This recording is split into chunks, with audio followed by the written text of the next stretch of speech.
Principle number 1. Definiteness of purpose. Let's break down the lesson on definiteness of purpose and see exactly what it means and why it's the starting point of achievements, because it truly is the starting point of all individual achievements. A definite purpose must be accompanied by a definite plan for an objective, followed by appropriate action. Premise number 1.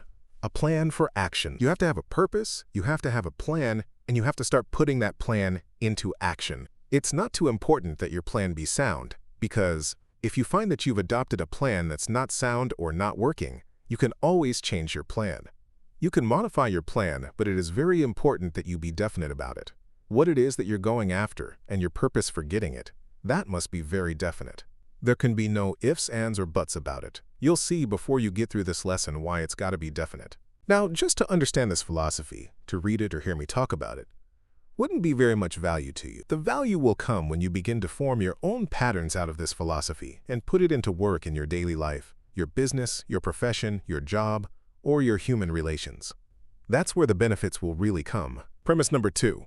Motive determines every action and all achievement. The second premise is that all individual achievements are the results of a motive or a combination of motives. I want to impress upon you that you have no right to ask anybody to do anything at any time without what? Without giving that person an adequate motive. Incidentally, that's the measure of good salesmanship, the ability to plant in the mind of the prospective buyer an adequate motive for his buying. Learn to deal with people by planting in their minds adequate motives while they're doing the things that you want them to do. There are a lot of people who call themselves salesmen who have never heard of the 9 basic motives. They do not know that they have no right to ask for a sale until they have planted a motive in the mind of the buyer for his buy. Premise number 3. The power of the subconscious. The third premise is that any dominating idea, plan, or purpose which is held in the mind through repetition of thought, and which is emotionalized with a burning desire for its realization, will be taken over by the subconscious section of the mind and acted upon through whatever natural and logical means available. That last sentence contains a tremendous lesson in psychology.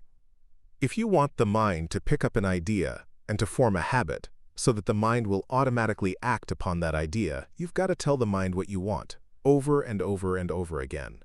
Day by day, in every way, I'm getting better and better, is the phrase originated from Émile Coué, the famous French psychologist.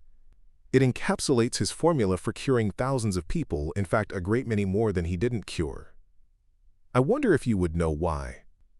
After all, there was no desire or feeling in his statement, and you may as well blow into the wind as to make any statement without feeling in it. The important thing about any statement is whether or not you believe it.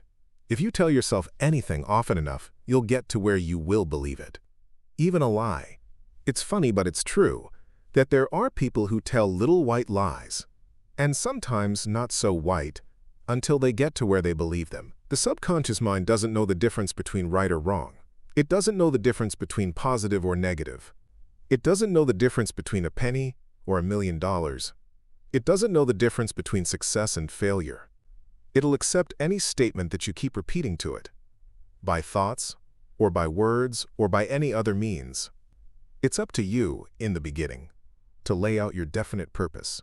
Write it out so it can be understood, memorize it, and repeat it day in and day out, until your subconscious mind picks it up and automatically acts upon it. This is going to take a little time. You can't expect to undo overnight what you've been doing to your subconscious mind through the years by allowing negative thoughts to get into it.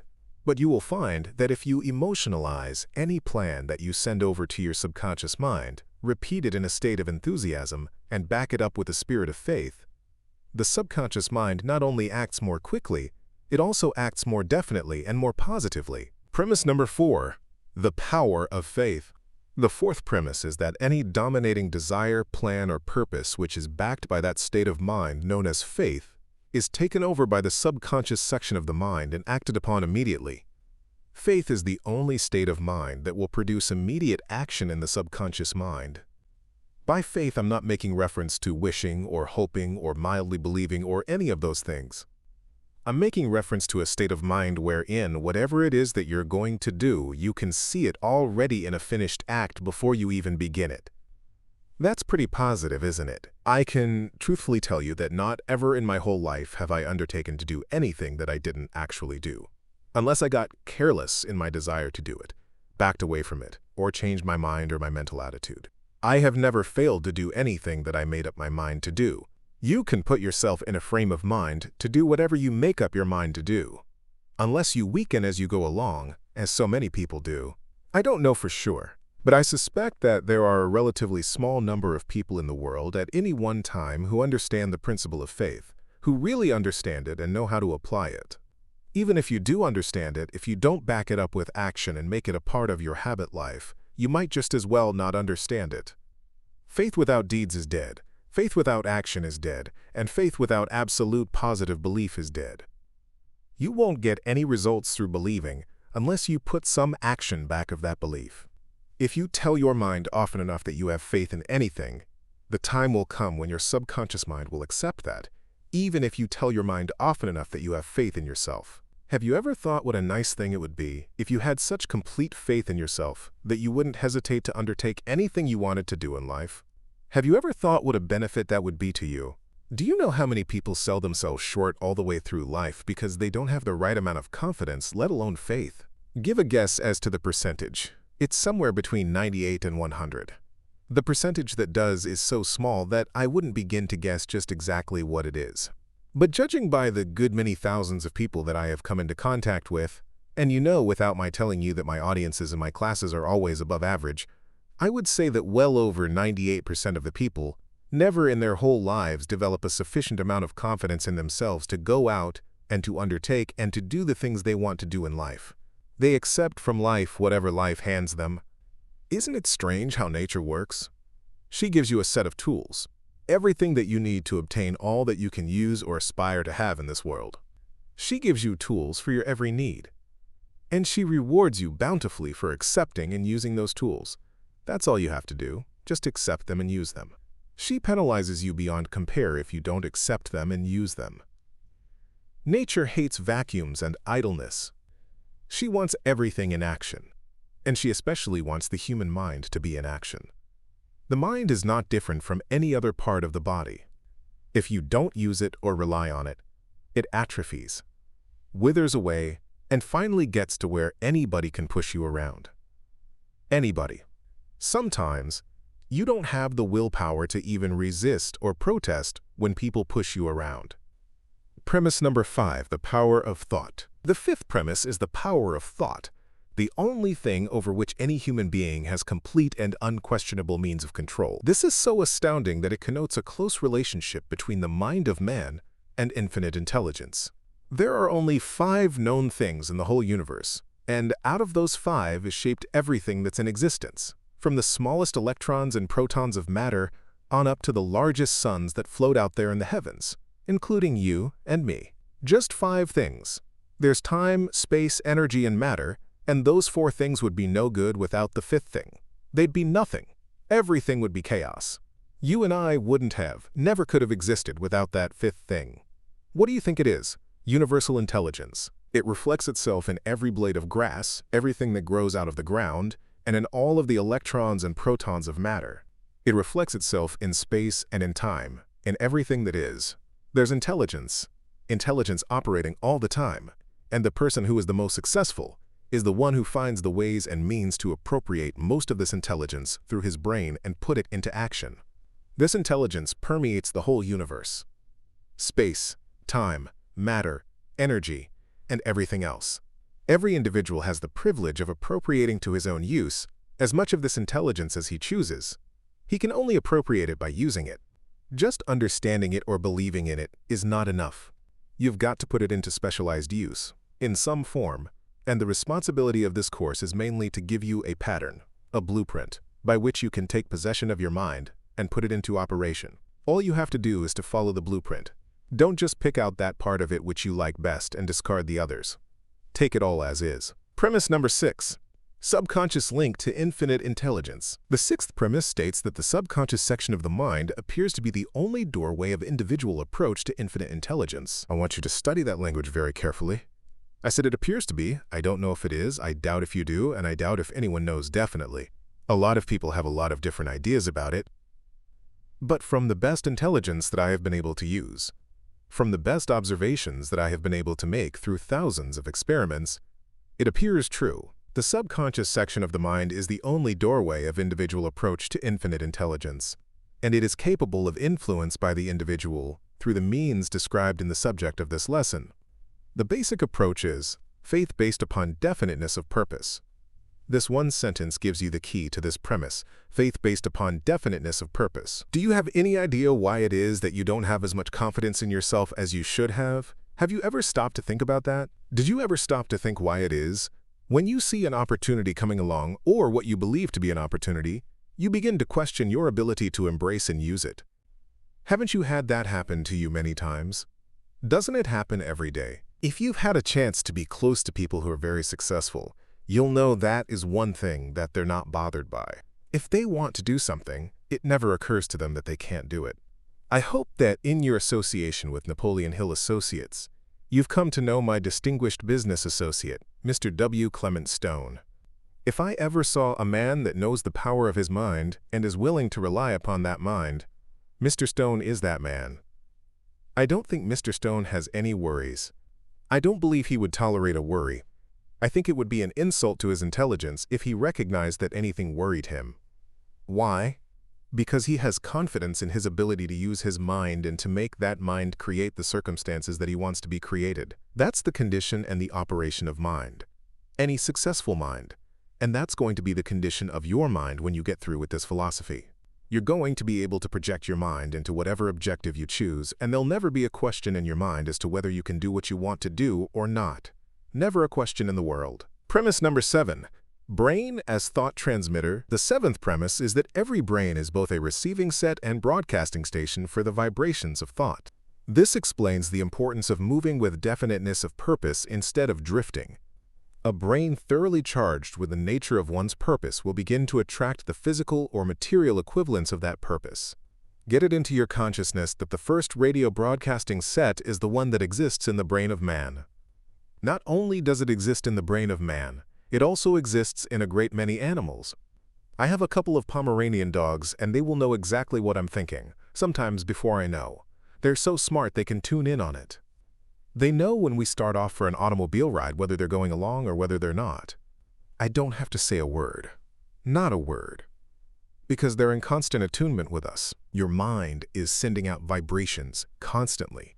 If you're a salesman, and you're going to call on a prospective buyer, the sale ought to be made before you ever come into the presence of the buyer.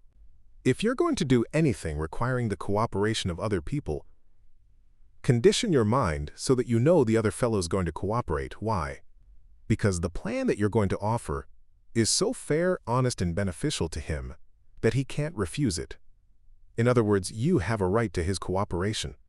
What a change there will be in people when you come sending out positive thoughts instead of thoughts of fear over this broadcasting station of yours. Here's a good illustration of how this broadcasting station works.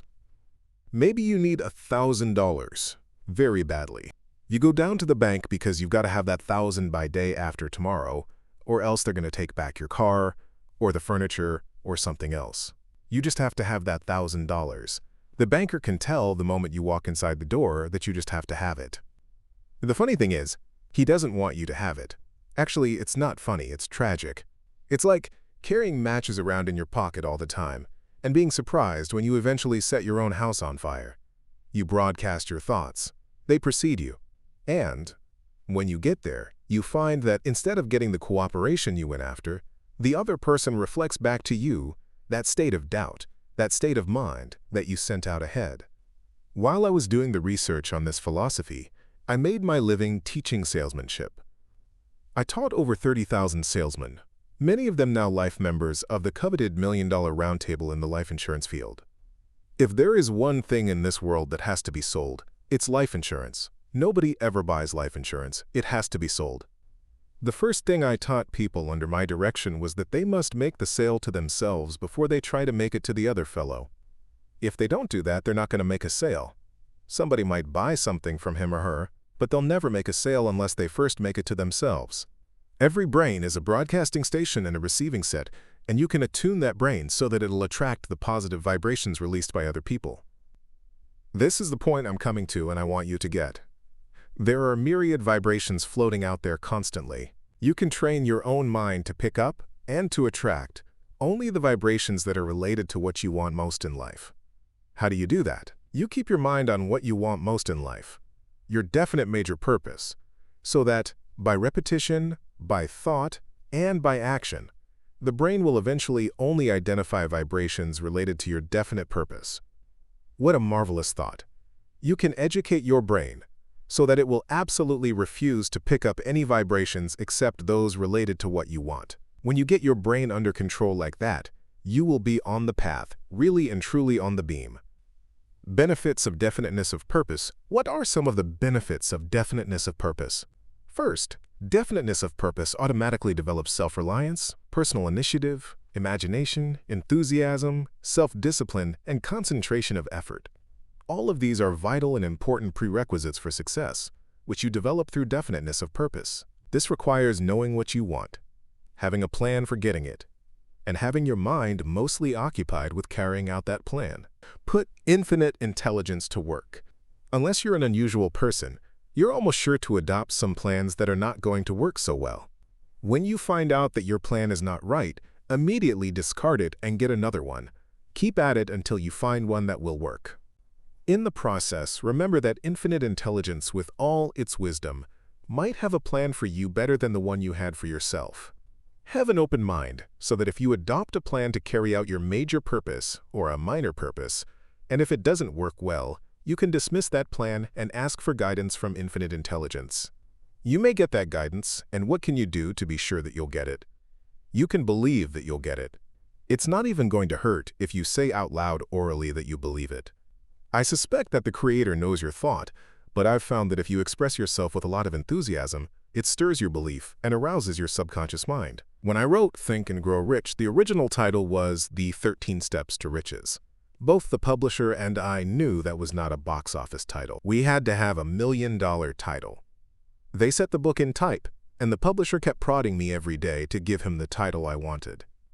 I wrote 500 or 600 titles, but none of them were any good. Not any of them.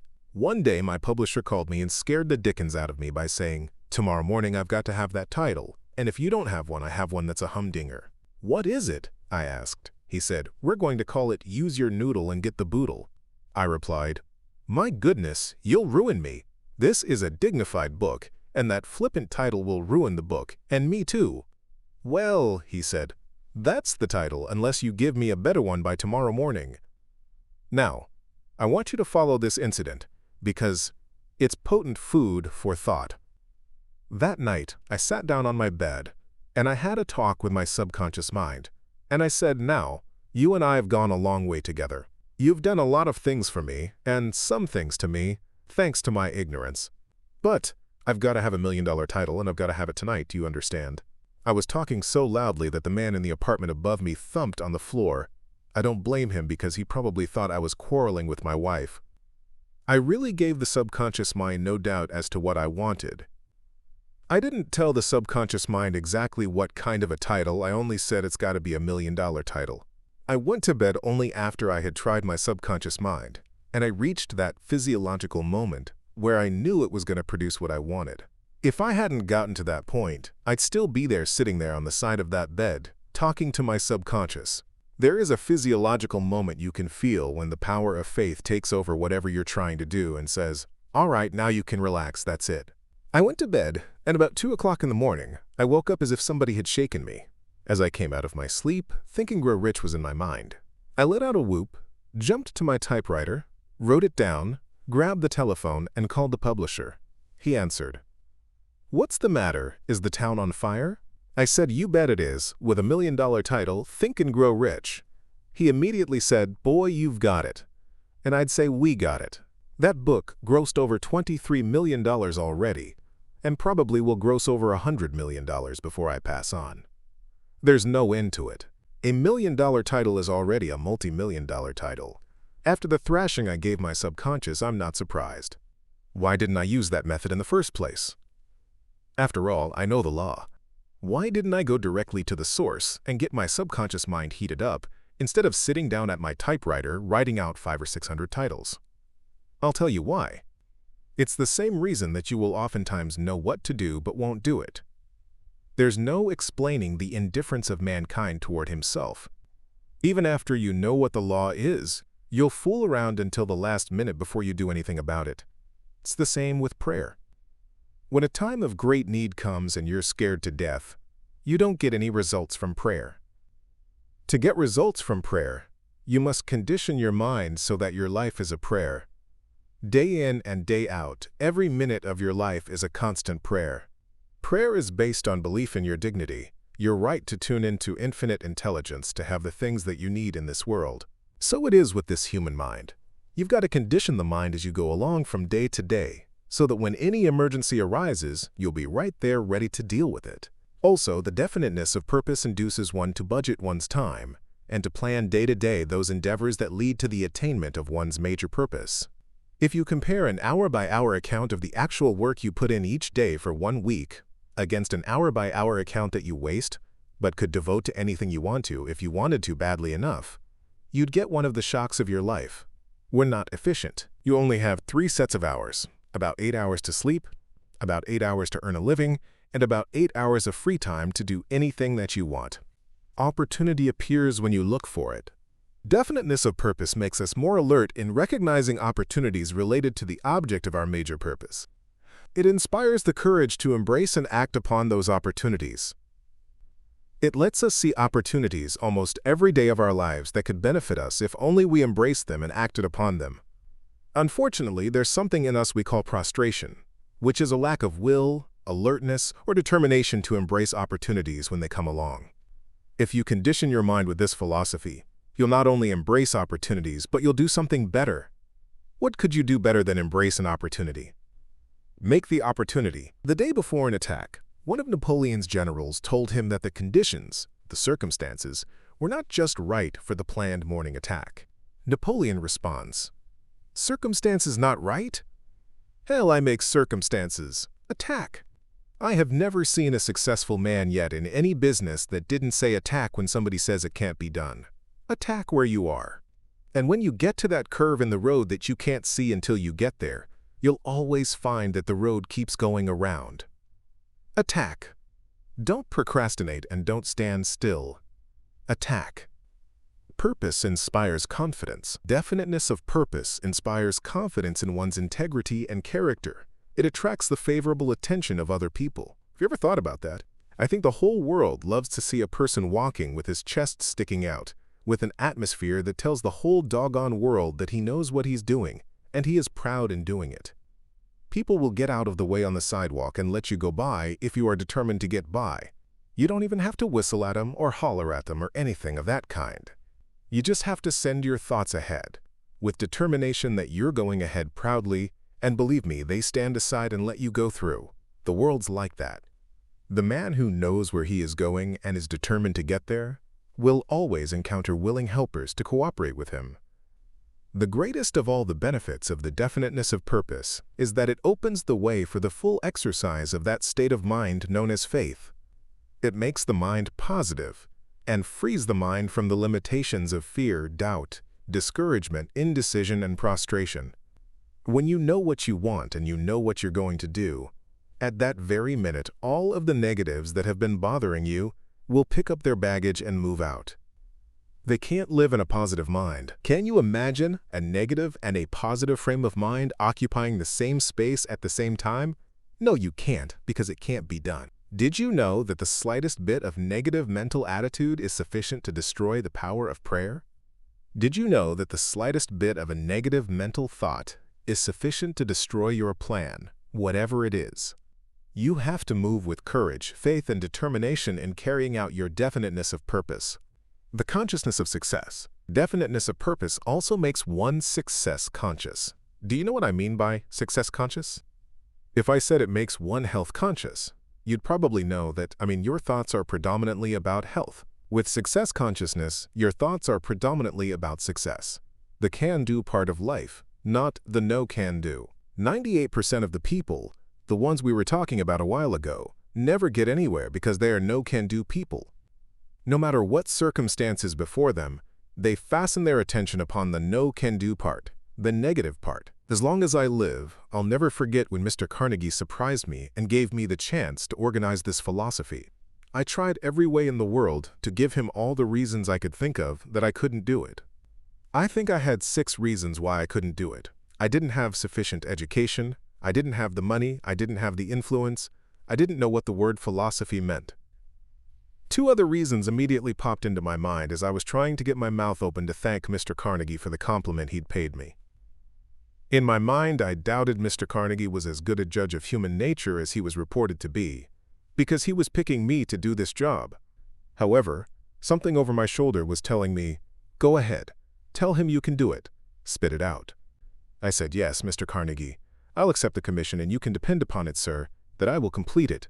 He reached over and grabbed me by the hand and said, "I not only like what you said, I like the way you said it. That's what I was waiting for." He said that my mind was on fire with a belief that I could do it, even though I hadn't the slightest asset to give me a beginning, other than my determination that I would gain the assets necessary to create this philosophy. If I had wavered in the slightest and said, "Yes, Mr. Carnegie, I'll do my best," I am sure, though I never asked him, that he would have taken the opportunity away from me instantly. It would have indicated that I wasn't too determined to do it. "Yes, Mr. Carnegie, you can depend upon me, sir, to complete it." Although Mr. Carnegie's long since gone, you are my witness that Mr. Carnegie didn't pick wrongly. You know what he was about. He had found something in the human mind, and in my mind, that he'd been searching for years for. He found it. I didn't know its value, but I found out the value of it, and I want you to recognize the value of it. You have that same thing in your mind, that same capacity to know what you want and to be determined that you'll get it, even though you don't know where to make the first start. What makes a great man? Do you have any idea what greatness is? Greatness is the ability to recognize the power of your own mind, to embrace it and use it.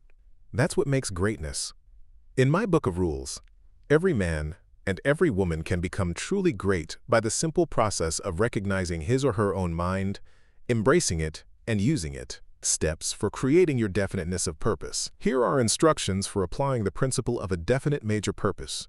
These instructions are to be carried out to the letter. Don't overlook any part of them. 1. Write out a clear statement of your major purpose. Sign it, commit it to memory, and repeat it orally at least once a day in the form of a prayer or an affirmation if you choose. You can see the advantage of this because it places your faith in your Creator squarely back of you. I've found from experience that this is the weakest spot in the students' activities. As they read this, they say, "Why, that's simple enough. I understand it, and what's the use going to the trouble of writing it out?" You might just as well not have this lesson if you're going to take that attitude to it. You must write it out. You must go through the physical act of translating a thought into words and onto paper. You must memorize it and start talking to your subconscious mind about it. Give that subconscious mind a pretty good idea of what it is you want. It won't hurt if you remember the story I told you about what I did to get my $1 million book title. It won't do a bit of harm if you command your subconscious mind to understand that, from here on out, you're the boss and you're going to do something about it. You can't expect a subconscious mind or anything else to help you if you don't know what it is you want and if you're not definite about it. In a general cross-section of humanity, 98 out of every 100 people do not know what they want in life and consequently never get it. They take whatever life hands them. In addition to your definite major purpose, you can have minor purposes. You can have as many as you want, provided that they are related to or lead you in the direction of your major purpose.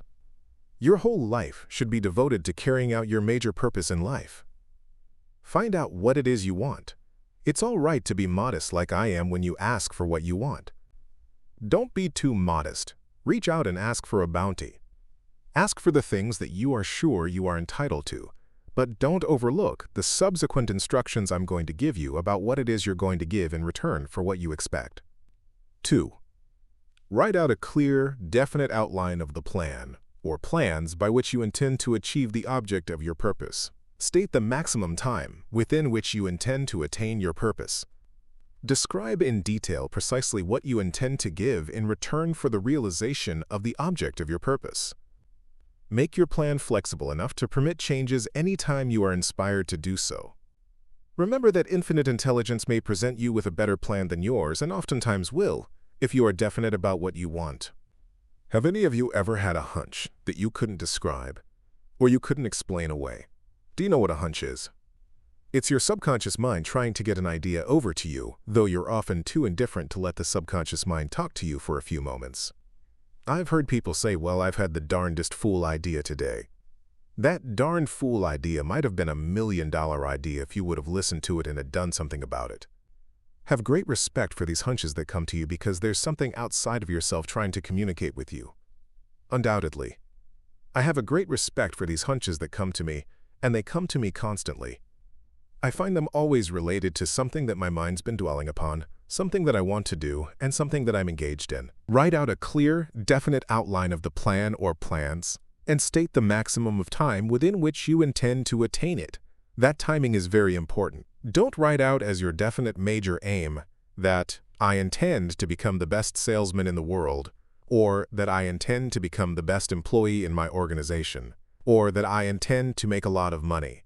That's not definite. Whatever it is that you consider your major objective in life, write it out clearly and time it. I intend to attain within blank number of years so-and-so. Describe what so-and-so is. In the following paragraph, write, I intend to give so-and-so in return for the thing that I request. Now describe that too. As for the business of timing, nature has a system of timing everything. If you're a farmer and you want to plant some wheat in the field, you prepare the ground. At the right season of the year, you sow the wheat, and the very next day, you go back with a harvester and start harvesting. Did you notice the business of timing on that one? Before you can sow the wheat, you must wait for nature to do her part. Infinite intelligence, or God, or whatever you want to call it, does its part if you do your part first. Intelligence is not going to direct you to, nor attract to you, the object of your major purpose, unless you know what it is and unless you properly time it. It would be quite ridiculous if you started out with only a mediocre talent and said that you're going to make $1 million within the next 30 days. You must make your major purpose within reason of what you know you're able to accomplish and deserve. 3. Keep your major purpose strictly to yourself. You will receive further instructions on this subject in the lesson on the mastermind. Meanwhile, there's an important reason that you don't disclose your major purpose to other people. There are a lot of idle, curious people who like to stand on the sidelines and stick their toes out when you go by, especially if you've got a high head and look like you're going to accomplish more in life than they are. They do this for no other reason than to just see you fall. They'll throw monkey wrenches in your machinery and sand in your gearbox. They will slow you down because they harbor the envy of mankind. Therefore, the only way to speak about your definite major purpose is in action, after the fact, not before. Speak about it after you've achieved it. Let it speak for itself. The only way anybody can afford to boast or brag about himself is not by words but by deeds. If the deeds are already engaged, you don't need words, because the deeds speak for themselves. 4. Make your plan flexible. Don't become determined that the plan you worked out is perfect just because you worked it out. You'll make a mistake if you do that. Leave your plan flexible. Give it a good trial, and if it's not working properly, change it. 5. Engage your conscious mind. Call your major purpose into your conscious mind as often as may be practical. Eat with it, sleep with it, and take it with you wherever you go, keeping in mind the fact that your subconscious can thus be influenced to work for its attainment while you sleep. Your conscious mind is a very jealous mind. It stands guard and doesn't want anything to get by to the subconscious, except for the things that you are afraid of and the things that you are enthusiastic about. 6. Add enthusiasm. Generally speaking, if you want to plant an idea in your subconscious, you have to do it with a tremendous amount of faith and a tremendous amount of enthusiasm. You've got to rush the conscious mind with so much enthusiasm and faith that it steps aside and lets you go through to the subconscious. 7. Apply repetition. Repetition is a marvelous thing. As you say a thing over and over and over, the conscious mind finally gets tired of hearing you say it. It says, all right, if you're bound to repeat that, I can't stand here and watch you forever. Go on in there and take it into sub, see what he'll do with it. That's the way it works. This conscious mind is a very contrary thing. Do you know it learns all of the things that won't work? Do you know it has a tremendous stock of things that won't work and things that are not right? It has a tremendous stock of useless trash that it's gathered and that you don't need. Old pieces of string, horseshoes, nails like the ones misers gather up. It has a whole stock of those things lying around, and that's the kind of stuff that it's feeding to your subconscious mind. 8. Put your subconscious to work. Just before you go to bed each night, you should give your subconscious mind some sort of order for the night. What it is you want done. Maybe your order is for the healing of your body, because certainly the body needs repairing every day. When you lay your carcass down for sleep, your request will put your subconscious mind to work with infinite intelligence to heal every cell and every organ. By morning, it will give you a perfectly conditioned body in which the mind may function. Don't go to bed without giving orders to your subconscious mind. Get in the habit of telling it what you want. If you keep on long enough, it'll believe you and deliver what you've asked for. Therefore, you'd better be careful about what you ask for, because if you keep on asking for it, you're going to get it. I wonder if you would be surprised if you knew right now what you've been asking for back through the years. You've been asking for it. Everything that you have that you don't want, you've been asking for it, maybe by neglect. Maybe you didn't tell the subconscious mind what you really wanted and stocked up on a lot of stuff you didn't want. It works that way. 9. Include your life purpose. Here are some important factors in connection with your definite major purpose. First of all, it should represent your greatest purpose in life, the one single purpose which above all others you desire to achieve, and the fruits of which you are willing to leave behind as a monument to yourself. That's what your major purpose should be. I'm not talking about your minor purposes. I'm talking about your major overall purpose, your lifelong purpose. Believe me, friends, if you don't have an overall lifelong purpose, you're wasting the better portion of your life. The wear and tear of living is not worth the price you pay for it, unless you really are aiming for something, unless you're going somewhere in life, unless you're doing something with this opportunity here on this plane. I imagine you were sent over here to do something. I imagine you were sent over here with a mind capable of hewing out and attaining your destiny. If you don't attain that, if you don't use that mind, I imagine that your life to a large extent will have been wasted from the viewpoint of the one who sent you over. 10. Engage the power of your mind. Take possession of your mind. Aim high. Don't believe, because you may not have achieved much in the past, that you can't achieve in the future. Don't measure your future by your past. If you do, you're sunk. A new day is coming. You're going to be born again. You're setting up a new pattern. You're in a new world, and you're a new person. I intend that every one of you shall be born again, mentally, physically, and maybe spiritually.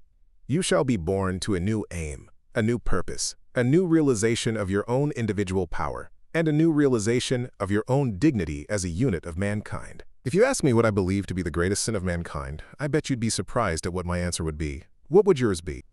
What do you think the greatest sin of mankind is? I believe the greatest sin of mankind is neglecting to use his greatest asset. Because if you'll use that greatest asset, you'll have everything you want, and you'll have it in abundance. Notice that I didn't say you'll have everything within reason. I said you'd have everything you want and have it in abundance. I didn't put any qualifying words in there. You're the only one that can put qualifying words in there as to what you want. You're the only one that sets up limitations for yourself. Nobody can do it for you unless you let them. 11. Let your purpose grow. Your major purpose, or some portion of it, should remain a few jumps ahead of you at all times. It should be something to which you may look forward with hope and anticipation. Now, if you ever catch up with your major purpose and attain it, then what are you going to do when you get there? Get another one, of course. You will have learned by having attained the first one that you can attain a major purpose. Chances are, when you select the next one, you'll make it a bigger objective than you did for your first one. If your objective is to acquire riches, don't aim too high for the first year. Work out a 12-month plan within reason, watch how easily you can attain it, and then next year, double it. And then the next year, double that.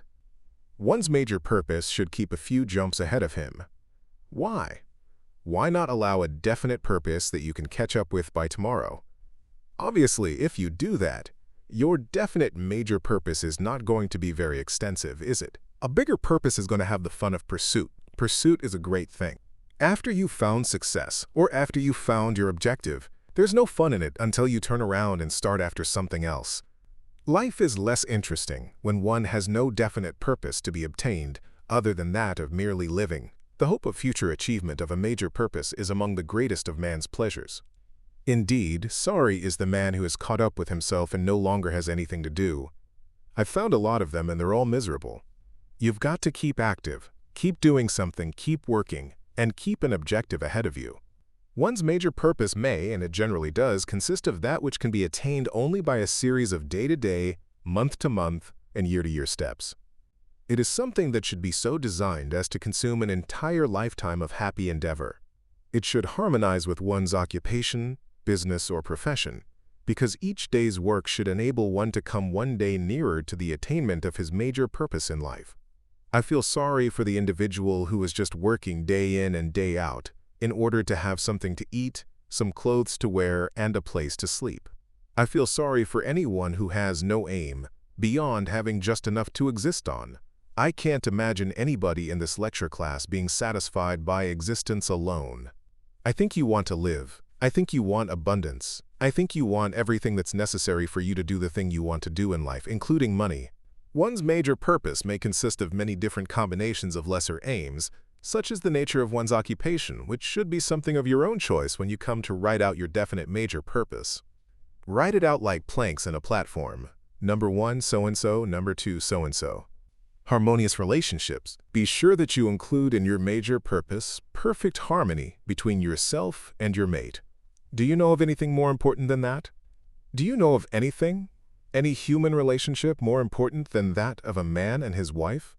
I'll answer that one for you. Of course you don't. Nobody does. Have you ever heard of a relationship of man and wife where there was not harmony? I'll answer that for you too. I know you have. It's not pleasant to even be around people who are not in step with one another. You can be harmonious, and that is where you ought to be applying your mastermind relationship first. Your wife or your husband should be your first mastermind ally. Maybe you'll have to go back and court him or her over again, but that's nice too. I don't know of anything I ever did in my life that I enjoyed as much as courting. It's a wonderful experience. Go back and court the gal over again, or the man. If you're not on the right kind of terms with your business, or your fellow worker, or the people you work with every day, go back and rededicate yourself to the business of striking off on a new basis. You'll be surprised at what a little confession on your part will do. Wonderful thing the confession is. Most people claim they have too much pride to confess their weaknesses. I'll tell you, it's a good thing to get that out, and to get some of your weaknesses out of your system by confession. Acknowledge that maybe you're not perfect, nigh perfect, but not entirely perfect. Maybe the other fellow will say, "Come to think about it, neither am I," and then you're off to the races. Rededicate yourself to a better relationship with the people that you come in contact with every day, whoever they may be. What a wonderful thing it is. You can do that. You can handle it. I know you can. Most inharmonious human relationships are due to the neglect of people. Maybe you've neglected to build up your human relationships, but you could change that if you wanted to.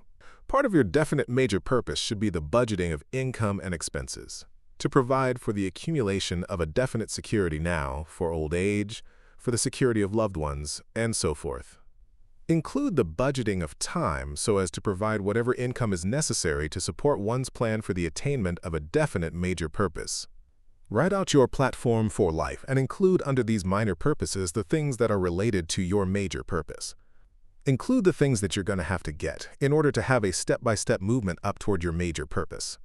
Make a definite plan for developing harmony in all of your relations, especially in the home where you work, play, or relax.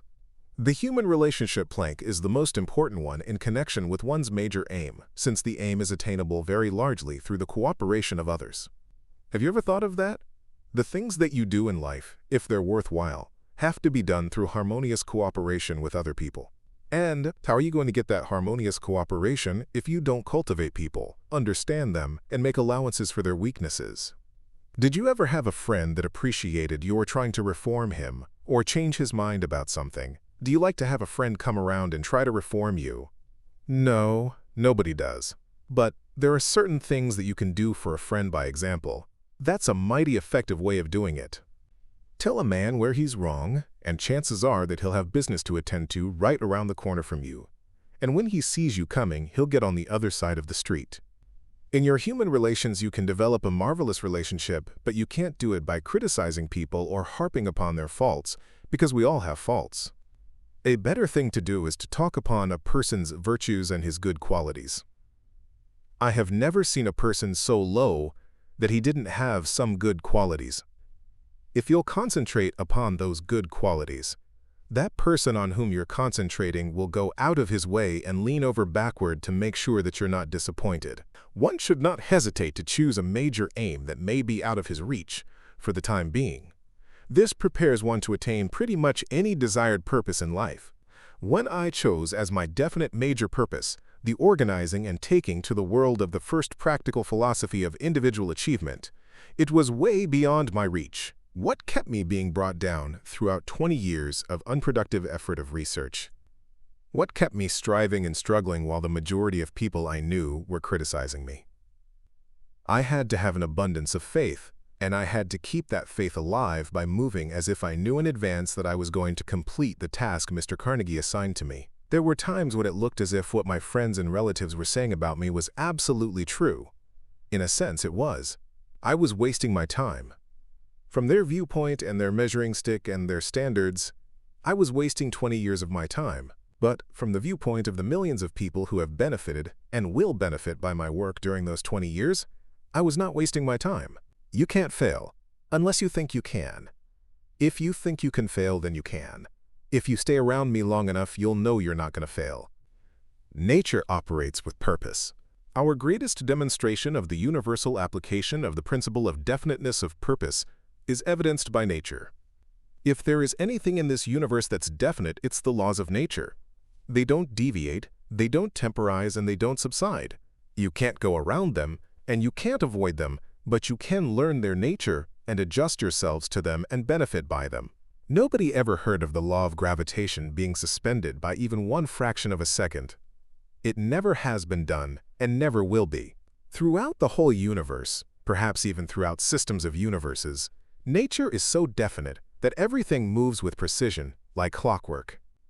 If you want an example of the necessity of moving with definitiveness, you only need a smattering of understanding of the sciences to see how nature does things. That's your example. The orderliness of the universe, the interrelation of all of the natural laws, and the fixation of the stars and planets in the immovable relationship to one another. It's a marvelous thing to know that the astronomers can sit down with a pencil and a few pieces of paper and predetermine hundreds of years in advance the exact relationship of given planets and stars. They can determine in advance exactly where they'll be with relationship to one another. They couldn't do that if there was not a purpose or a plan under which we're working. We want to find out what that purpose is as it relates to us as individuals. That's what I'm teaching you. I'm giving you that little bit that I've picked from life, from the experiences of men, and from my own experience, so that you will learn how to adjust yourself to the laws of nature in order that you may use those laws instead of allowing yourself to be abused by your neglect in using them. One of the most horrible things I could contemplate is the possible cessation of natural laws. Imagine all the chaos, all of the stars and planets running together. It would make the H-bomb look like a firecracker if nature allowed her laws to be suspended. But she doesn't do that. Nature has definite laws, and if you would check these 17 principles, you'd find that they check perfectly with all of the laws of nature. When you get to the principle of going the extra mile, you find that nature is profound in her application of the principle of going the extra mile. When she produces blooms on the trees, she doesn't produce just enough to fill the tree. Nature produces enough to take care of all of the damages, winds, and storms. When she produces fish in the sea, she doesn't produce enough to perpetuate the fish. She produces enough to feed the bullfrogs, the snakes, the alligators, and all the other things, and still have enough left to carry out her purpose. She has an abundance of things, an overabundance. Also, she forces man to go the extra mile or else he'll perish. He would perish in one season if he didn't go the extra mile. If nature didn't compensate a man when he goes out and puts a grain of wheat in the ground by giving him back 500 grains to compensate him for his intelligence, we would starve to death in one season. If you'll do your part, nature does her part. She does it in abundance, in superabundance. One of the strange things about nature is that if you keep your mind focused on the positive side of life, it becomes greater than the negative side. Always. If you keep your mind on the positive side, it becomes greater than all of the negatives that may try to penetrate your mind and influence your life. Look around and you'll find examples, living examples, of people that you want to emulate and people you do not want to emulate. You'll see people that are failing, and you'll be able to tell why they're failing. I dare say that from this time on, you'll be able to use this philosophy as a measuring stick. Wherever you find a success or failure, you'll be able to lay your finger right on the cause of it.